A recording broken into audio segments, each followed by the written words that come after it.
नहीं पहुंचो कटे पहुंची उड़ी मारी जड़ मैं तू गम का हां बोलो बस ओ भाड़ो कौन भी के मंदिर में चढ़ा और मैं पूजा करूं बोल के तू अरे हालो गली रे डबो वे थोड़ा आवाज में मने तो गांव वालन कहनो पुजारी ने कहती कोई मतलब नहीं निकले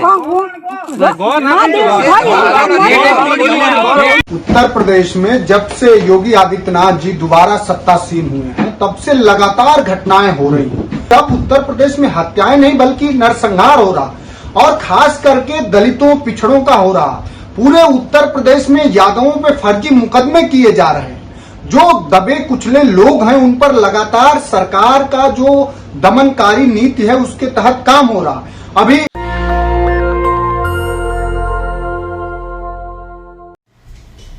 ये वीडियो देखा आपने, ये वीडियो राजस्थान का है जहां एक एससी शेड्यूल कास्ट का शख्स मंदिर जाता है और किस तरह से उनका बहिष्कार किया जाता है।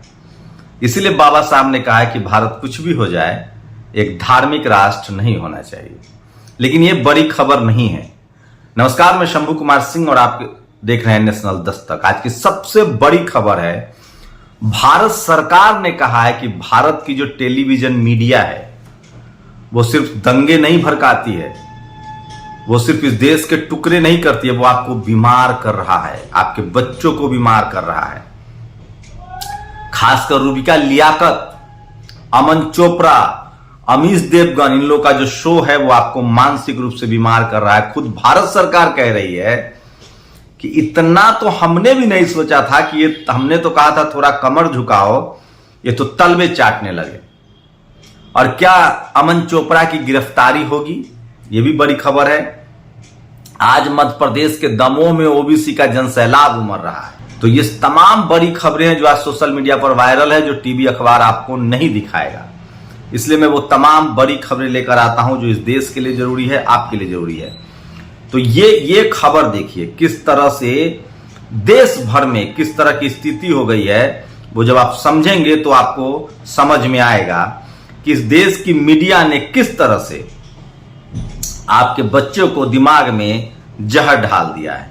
और अगर आप इस खेल को नहीं समझ रहे हैं तो यकीन मानिए कि आपके बच्चे बीमार हो जाएंगे। आप बीमार हो गए हैं और आपको देश की चिंता नहीं है। सोचिए क्या दिन आए हैं। मोदी सरकार तक कह रही है लानत है टीवी चैनल वालों, इतनी भी गंद अच्छी नहीं होती। रूबिका लियाकत का शो बच्चों को बीमार बना देगा। देवगन नफरत फैला रहा है। आज तक एबीपी टीवी 9 वालों बंद करो ये स्टूडियो कि बंदरबाजी ने दुनिया में भारत की बैंड बजा दी है। तो ये सबसे बड़ी खबर है जो मैं आपको बता रहा हूं। नवीन कुमार ने इस पर एक अलग से वीडियो बनाया है। रिपोर्ट सरकार की उन्होंने टैग किया है न्यूज डिबेट्स को लेकर। ये न्यूज डिबेट्स चैनल ब्रॉडकास्ट ए प्रोग्राम टाइटल हुंकार on 20 April 2020 during the debate several speaks used on parliamentary। ABP news के और रूबिका लियाकत के शो हुंकार से पहले डिस्क्लेमर लगाना चाहिए केवल वयस्कों के लिए। भारत सरकार ने लिखा है कि उनका शो हुंकार बच्चों को मनोवैज्ञानिक तौर पर बीमार बना सकता है, इसको बर्दाश्त नहीं कर सकते। अमीश देवगन के शो के बारे में लिखा है ये नफरत फैला रहे हैं। सोचिए ये स्थिति है भारत के न्यूज चैनलों को लेकर और आप इसको देख रहे हैं तो आप कल्पना कर सकते हैं कि आपके बच्चों के साथ कितना बड़ा खिलवाड़ हो रहा है। दूसरी सबसे बड़ी खबर है, ये शख्स को देख लीजिए, है अमन चोपड़ा। न्यूज 18 का ये एंकर है। इस पर लगभग 4-5 एफआईआर दर्ज हुए हैं राजस्थान में। जिस तरह से अलवर में मंदिर तोड़ा गया था, ढाया गया था, नगर पालिका का फैसला था, उसको इन्होंने हिंदू मुस्लिम बनाने की कोशिश की और कहा कि दिल्ली का बदला अलवर में लिया जा रहा है। उसके बाद एफआईआर दर्ज हो रहा है। मैं फिर कह रहा हूं, मैं किसी भी तरह की गिरफ्तारी के पक्ष में नहीं हूं। मैं चाहता हूं कि कोर्ट में मामला जाए। ये जो चल रहा है ना पुलिस, ये सबसे बड़ा हथियार है सरकारों का पत्रकारों को दंड देने के लिए। लेकिन ये पत्रकारों को समझना होगा। यही अमन चोपड़ा जब एससी एसटी ओबीसी माइनॉरिटी और तमाम वो लोग जो बीजेपी की आलोचना करते हैं, जब उसकी गिरफ्तारी होती है तो ये लोग ताली पीटता है। एक दिन इसकी भी बारी आएगी। आप कल्पना कीजिए कि इस देश में कांग्रेस की सरकार आ गई या गैर बीजेपी की सरकार आ गई तो इन सारों एंकरों को लोग जेल में डाल देंगे और ये सब बिल में घुस जाएंगे। मैं फिर कह रहा हूं, इस देश में धारा के विपरीत न्याय के लिए SC ST OBC माइनॉरिटी के लोग ही बोल पाते हैं। ये जो चाटुकार हैं, ये जो दलाल हैं, ये जो मनुवादी हैं, जातिवादी हैं, ये सत्ता के हिसाब से बात करते हैं। आज कांग्रेस की सरकार आएगी, कमोबेश से तलवार चाट लेंगे। तो ऐसा नहीं होना चाहिए। कंप्लेन है, कंप्लेन करना चाहिए और कोर्ट से फैसला आना चाहिए। और अब दूसरी बड़ी खबर देखिए, ये अमिताभ ठाकुर, इनको योगी जी ने जेल में डाल दिया था। अब ये बाहर आए हैं। मैं फिर कह रहा हूं, इस देश में ठाकुरों में न्याय को लेकर बहुत हिम्मत रही है, ये समझना पड़ेगा आपको। चाहे वो BP सिंह हो, अर्जुन सिंह हो और अब अमिताभ ठाकुर हैं, ये लगातार न्याय के पक्ष में बोल रहे हैं। इनको जबरिया रिटायर कर दिया गया था, तो ये अपनी बात कह रहे हैं, सुन लीजिए। ये है काका, मनोज काका, समाजवादी पार्टी के प्रवक्ता हैं। अब इनका भी एक बुलेटिन देख लीजिए। अब विपक्ष जो है वो अपना बुलेटिन यूट्यूब पर चला रहा है, फिर से सुन लीजिए। उत्तर प्रदेश में जब से योगी आदित्यनाथ जी दोबारा सत्तासीन हुए हैं, तब से लगातार घटनाएं हो रही हैं। तब उत्तर प्रदेश में हत्याएं नहीं बल्कि नरसंहार हो रहा, और खास करके दलितों पिछड़ों का हो रहा। पूरे उत्तर प्रदेश में यादवों पे फर्जी मुकदमे किए जा रहे हैं। जो दबे कुचले लोग हैं उन पर लगातार सरकार का जो दमनकारी नीति है उसके तहत काम हो रहा अभी। और कुछ और ये देखिए, ये दमोह की तैयारी है। आज OBC वहां बड़ी रैली कर रहा है मध्य प्रदेश में। सरकार सख्ते में, अमित शाह लगातार वहां घूम रहे हैं और ये महाआंदोलन आज है दमोह में, उसकी रिपोर्ट भी दिखाऊंगा। दिलीप मंडल ने कुछ ट्वीट किए हैं, उसको मैं बताना चाहता हूं। किस तरह से सिलेबस से क्या क्या हटा दिया गया है वो देखिए, वो भी बड़ी खबर है जो मैं चाहता हूं कि आपको बताऊं। सिलेबस से लगातार चीजें हटाई जा रही है। ये देखिए, यह है आपके बच्चों का दिमाग से हिंदूकरण करना, गुट निरपेक्ष आंदोलन, शीत युद्ध, मुगल साम्राज्य, औद्योगिक क्रांति, खास सुरक्षा, लोकतंत्र और विविधता इन जटिल कंतरपट्टियों को डराता है, इसलिए इनको सिलेबस से हटा दिया गया है।